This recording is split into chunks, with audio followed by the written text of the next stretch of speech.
Welcome back to the Artie Lange Show. My first guest, the great Colin Quinn, my good buddy, and he's doing another one-man show. What's the name of your one-man show now? Unconstitutional. Unconstitutional. You know, it's great to know Colin as a friend because every once in a while he'll say to you, I'm working on this thing, I'm trying to write like a show, a one-man show. Like before you know it, he's like, I'm doing it at a small club if you want to come watch it. Blah, blah. I don't like it that much. I don't know if it's good or not. And then all of a sudden it's like winning Emmys on HBO like 4 months later. So this is about the Constitution.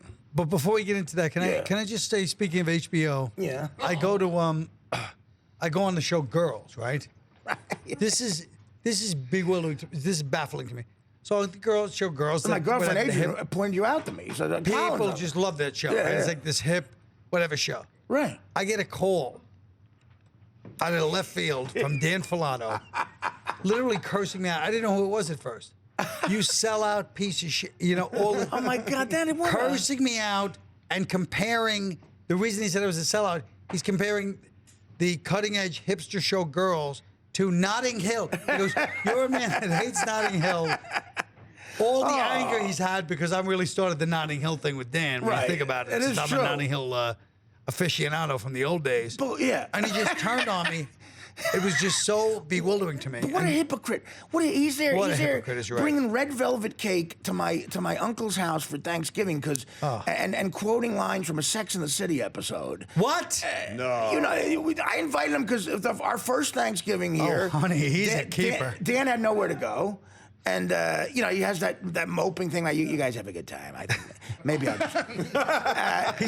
maybe I'll work. He's like John Candy in Planes, Trains, and Automobiles. Without the trunk. Yeah, instead of the trunk, it's a big backpack. I'm so glad you're proud of your work on Girls. No, but Colin. listen. No, but so he's like, you know, he guilts you and they go, why don't you come to the... And I appreciate he probably spent $100. He goes to Magnolia Bakery and gets a red velvet cake to bring my Uncle Tommy's for Thanksgiving. And... he says, like, when we look at this is nice, probably dropped some coin on this. Right. He goes, to my uncles, he goes, it's from that Sex and the City episode, Magnolia Bakery. And they go, what are you talking about? Every girl knew it. Well, his uncles are from and Tommy, I know too. Yeah. They're all from the Ironbound section of Newark. You guys remember that part of Sex and the City? And they're like, oh my God. I mean, we devoured the cake. It was great. But so you have the audacity to call him for going on a show that show wins Emmys. I just want to make sure he was proud of his work on Girls. Well, my Adrian pointed out the scene to me. You're very funny in it. but what is the deal with that Leon Dunham? I feel like that took everything you had, Artie. It's not as good as your work with Bob Leaf. You're very good at it. You know, it's funny. Because I was looking up John's autobiography, where he's from. Yeah. You know?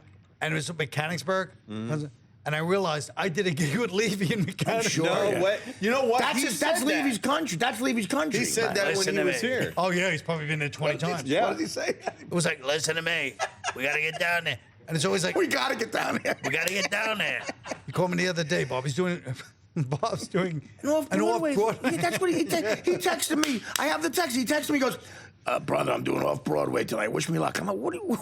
What is that? What does that mean? It's one of those shows, like, you know, there was shows, My Big Fat Italian Wife. This is like it's a pasta show. It's like Tony and Tina's wedding? Right. We interact with the crowd? Yes. Oh, my God. So it's Bob. He's going to get in trouble. He's going to punch somebody out. He's going to... Yeah.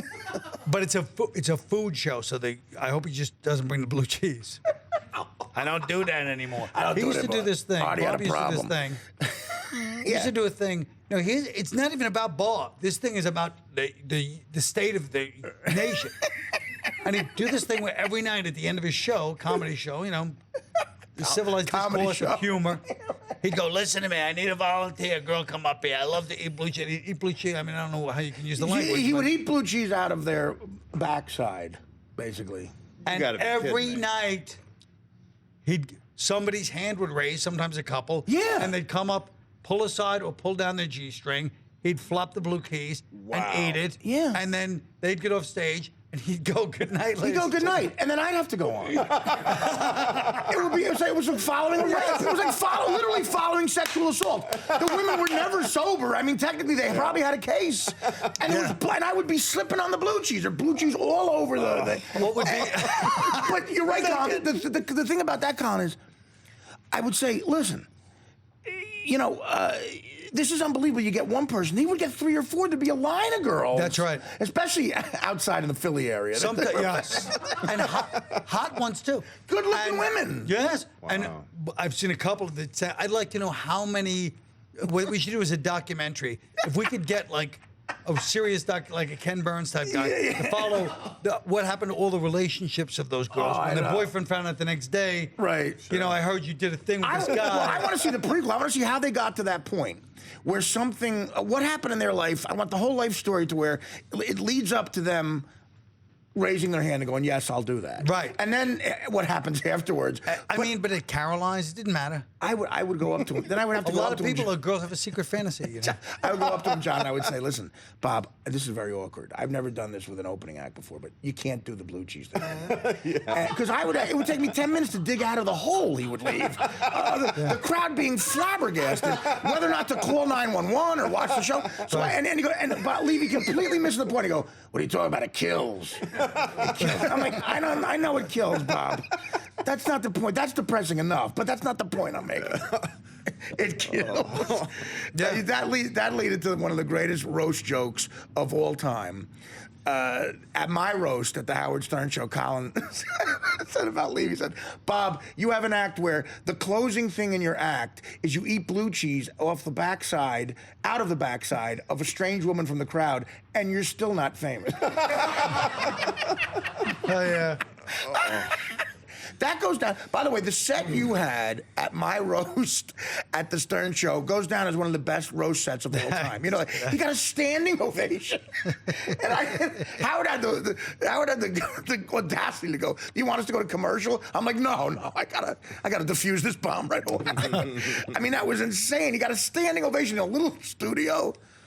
Them's were the days. Them's was the days. So now talk about this new thing. Oh, so the You're coming off of Constitution. this last one-man show, which is as successful as a one-man show can get. I mean, HBO, Emmy, and Emmy nomination, right? Well, there was one factor in that show that's done in this factor. Big Jer, as we call him. That's right. Jerry Seinfeld produced the other one. When Jerry was involved, there was a little more carte blanche, I noticed. Things seemed to move. People, all problems go out of the way. They'll move the world for them. People are like, yeah, we'd love to do that, really, but it's going to be up in 2 weeks. So it's a little different. But Well, we got to take a break and then we'll talk about it. But that is true because, like you Jerry Seinfeld's one of those guys who has superpowers in show business. He does. Yeah. He can actually. He's so powerful. He could actually fix Bichetti's set on Kimmel. Yeah, we got to. Colin's done a million of these too, probably. Yes. You got the pre-interview thing. Is it not the most awkward thing on the planet when you're pitching your stuff to these young producers? Forget it. Yeah. Oh, it's terrible.